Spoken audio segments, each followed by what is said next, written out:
Hey, my first grade friends, it's now time for our story that goes along with our insect lesson of this week.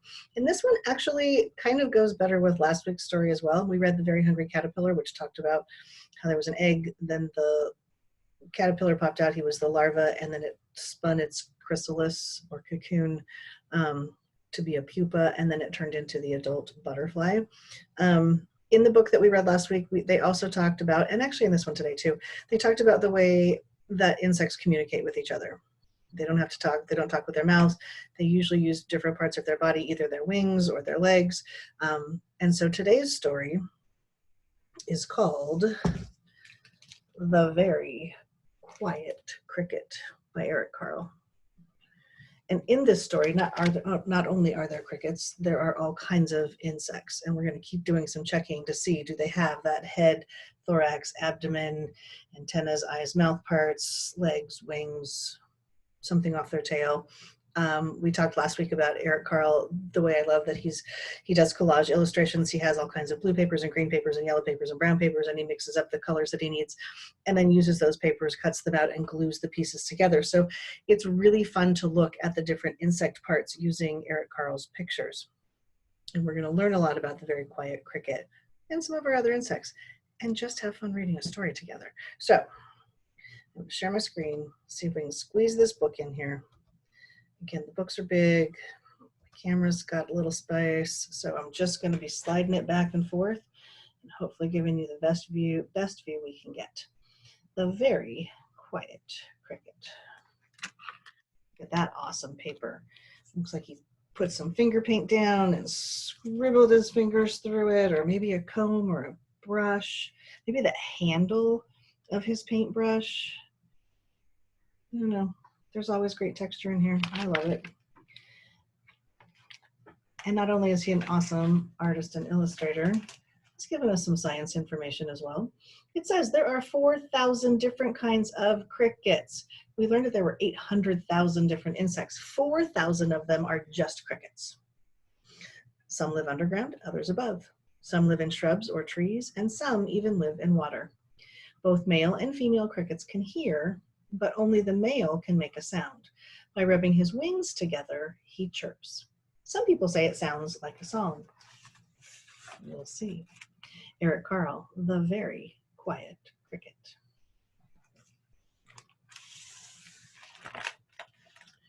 One warm day, from a tiny egg, a little cricket was born.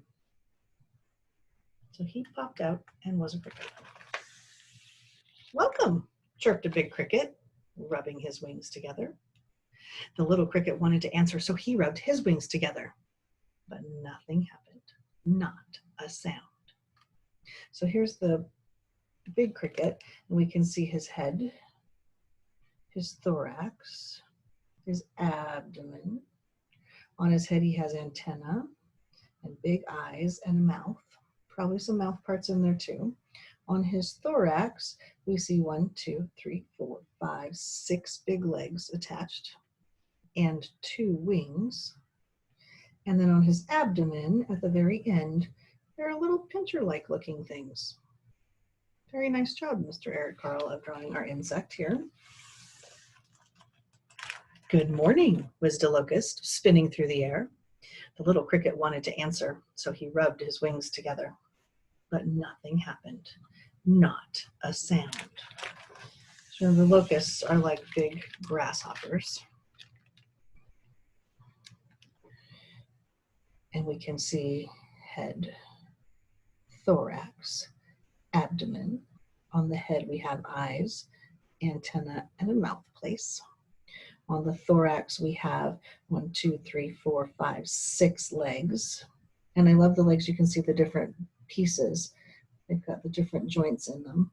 There's also 2 wings on each side. And he also has little pinchers on the end of his abdomen, or her abdomen.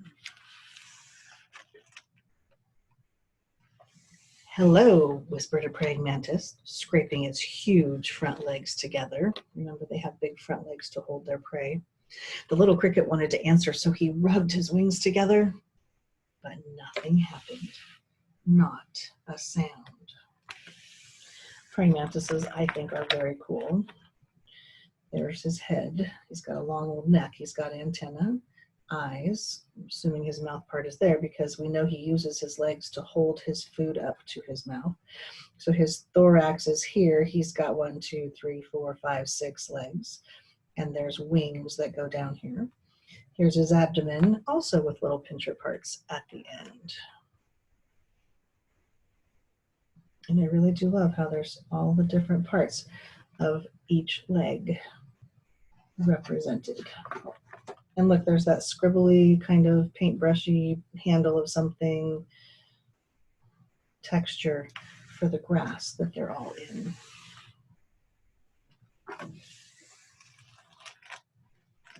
Good day, crunched a worm, munching its way out of an apple. The little cricket wanted to answer, so he rubbed his wings together, but nothing happened, not a sound. So let's look at this worm. Is he an insect? I see a couple little legs. I see a head with eyes and antenna and a mouth, but I don't see 6 legs. I don't see a thorax and an abdomen. But because we've already talked about caterpillars, sometimes worms, is he maybe the very hungry caterpillar munching his way through an apple? Is he maybe a life stage of an insect that hasn't grown into adulthood yet? Is he maybe that larva? I don't know. Oh, our friend the spittlebug. Hi, bubbled a spittlebug, slurping in a sea of froth. The little cricket wanted to answer, so he rubbed his wings together. But nothing happened. Not a sound. I like the spittlebug. I'm not sure I'd like to get all that spit all over me, but I like the fact that he's floating around in a bunch of bubbles.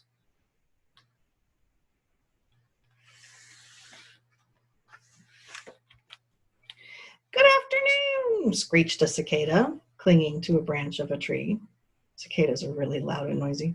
The little cricket wanted to answer, so he rubbed his wings together. But nothing happened, not a sound. Let's check our cicada. Head, eyes, antenna, mouth, thorax, 1, 2, 3, 4, 5, 6 legs, 2 wings, abdomen at the end. Cicadas are insects, very noisy insects sometimes. How are you? Hummed a bumblebee. Hey, bee room, here you are. Flying from flower to flower. The little cricket wanted to answer, so he rubbed his wings together, but nothing happened, not a sound. Okay, bee room friends, are you insects? Head, eyes, antenna. From this angle, we can't see the mouth. Thorax with 1, 2, 3, 4, 5, 6 legs and 2 wings and an abdomen. You are an insect room. Look at this beautiful dragonfly. Good evening, ordered a dragonfly gliding above the water. The little cricket wanted to answer, so he rubbed his wings together. But nothing happened, not a sound. Dragonflies have those huge eyes on their head with usually antenna coming across. Here's the thorax with 4 wings. We can see most of this 1, 2, 3, 4, 5. I found parts of 6 legs, a long abdomen, oops, longer than my camera, and the little pinchers at the tail.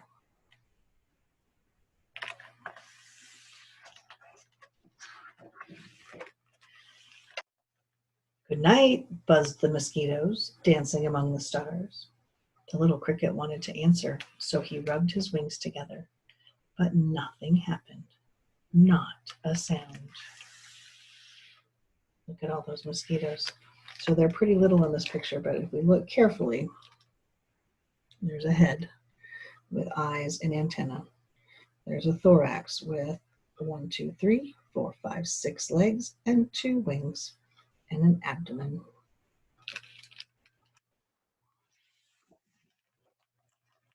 A Luna moth sailed quietly through the night, and the cricket enjoyed the stillness. Wait till you see this beautiful moth. And we already know we've talked a lot about moths being insects because they form cocoons to turn from their pupa to be their pupa stage before they turn into their adult moth stage. We've also talked about moths have these great feathery antennas. So here's his head with his eyes and his antennas. His thorax right here with these enormous wings coming off of them. Can't see his legs because he's flying, so they're tucked underneath him. And then his abdomen right here.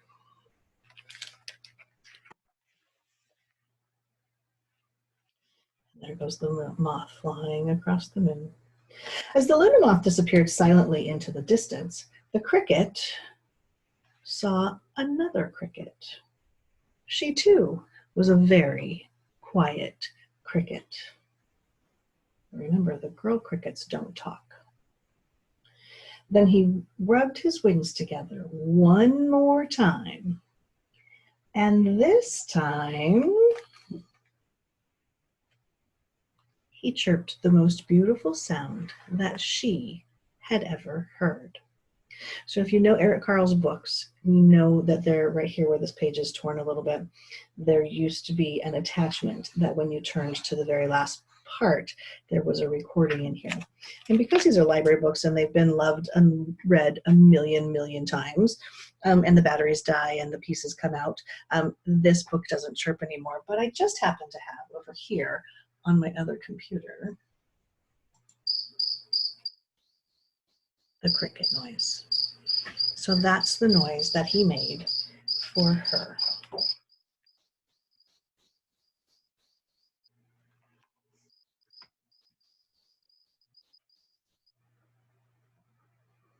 So my friends,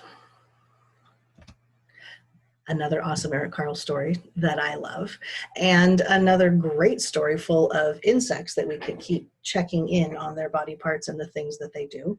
So now we have learned a lot about insects, but we're not done. We have one more insect lesson and then a really fun project to do after it. So we've talked about their body parts. We've talked about how many different kinds there are, hundreds of thousands. We have talked about the ways that they keep themselves safe and the fact that their basic job is to eat and have more baby insects, and then they go on and that's their life. And we've talked about the things that they eat, and we've talked about the places they live. So next week we have one more lesson, and like I said, a pretty fun project to do after it. So I will see you next week with another insect lesson and story, of course. Bye, friends.